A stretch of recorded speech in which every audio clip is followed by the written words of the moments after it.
قال النبی صلی اللہ علیہ وآلہ لأصحابہ، حضرت نے اپنے اصحاب سے پوچھا من المفلس، مفلس کون ہے، فقیر کون ہے؟ تو صحابہ، اچھا ہم بھی یہی جواب دیتے ہیں نا کہ بھائی جس کے پاس پیسہ نہیں ہے، مال نہیں ہے، کچھ کھانے پینے، یہی تو جواب ہوگا. آج تک یہ ذہنیت یہی ذہن میں ہے. صحابہ کرام نے بھی یہی جواب دیا. ہمارے نزدیک مفلس وہ ہے کہ من لا درہم ولا مال ولا متاع. ہمارے نزدیک تو صاحب مفلس وہ ہے جس کے پاس مال نہیں ہے، درہم و دینار نہیں ہے، کیش نہیں ہے. پیغمبر نے فرمایا ان المفلس من امتی. اب پیغمبر بتا رہے ہیں، ٹھیک ہے صحابہ نے کہا ہم لوگ اس کو سمجھتے ہیں، لیکن یہ کوئی فقیری تھوڑی ہے، یہ وقتی ہے. آج ہے کل انشاءاللہ ختم ہو جائے گی، یا آج نہیں ہے کوئی حادثات ہو گئے کل آ جائے گی، یہ کوئی میٹر نہیں کرتا. اب رسول اللہ نے فرمایا کہ ایکچول میں مفلسی کیا ہے کہ پھر کوئی چارہ نہیں ہے، جہاں فقیر ہو گیا. وہ کیا فرمایا ان المفلس من امتی من اتا یوم القیامہ، کہ ہماری امت میں واقعا مفلس اور فقیر وہ ہے کہ جو قیامت کے دن آئے بصلاۃ، اس کے اکاؤنٹ میں نماز ہے، وصیام روزہ ہے، وزکات زکات بھی ہے، حج، بلکہ میں یہ کہوں کہ صاحب پورے ٹرک بھر کر کے اس کے پاس اعمال ہیں، گٹھری اعمال کی لاد کے لے کے گیا، نماز، روزہ، حج، زکات، غریب کی مدد، سب کچھ ہے.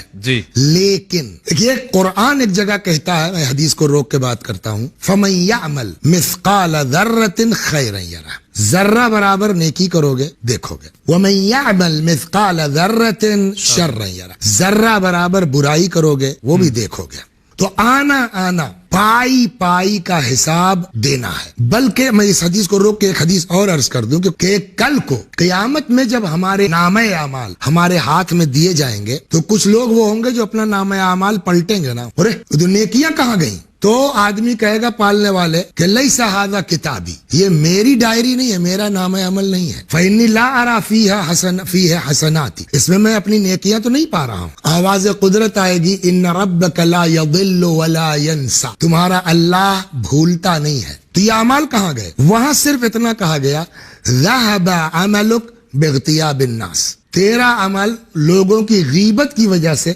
ٹرانسفر کر دیا گیا ہے نا.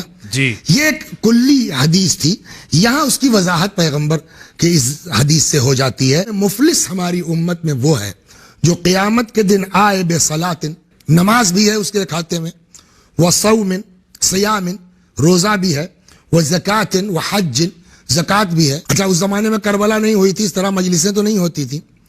آج کے زمانے میں یہ بھی بڑھا لیجئے، مولانا صاحب کی مثال لے کر کے آپ کے اکاؤنٹ میں 5000 مجلسیں بھی ہیں، زیارت بھی ہے اور بھی بہت سے امور.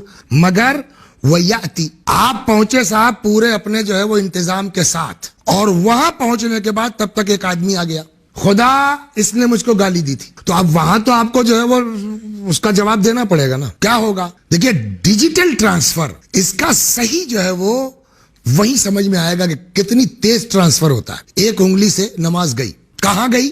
جس کو گالی دی تھی آپ نے مثلا. تب تک صاحب دوسرا آ گیا، وَأَكَلَ مَالَ هَذَا، اس کا مال ہڑپا تھا، وہ بھی آ گیا. معلوم ہوا صاحب وہ آیا وہ روزہ لے گیا. وَضَرَبَ هَذَا، تب تک تیسرا آ گیا کہ انہوں نے صاحب فلاں جگہ میٹنگ تھی، مجھ کو ایک تماچا مارا تھا بلا وجہ غلط فہمی کی وجہ سے، وہ مثلا کوئی اور عمل لے گیا. فَيُؤْتَى هَذَا مِنْ حَسَنَاتِهِ وَهَذَا مِنْ حَسَنَاتِهِ. پیغمبر فرماتے ہیں پبلک کلیم کرتی جائے گی اور نیکیاں اس کے اکاؤنٹ میں ٹرانسفر ہوتی جائیں گی آپ کے یہاں سے لے کر کے.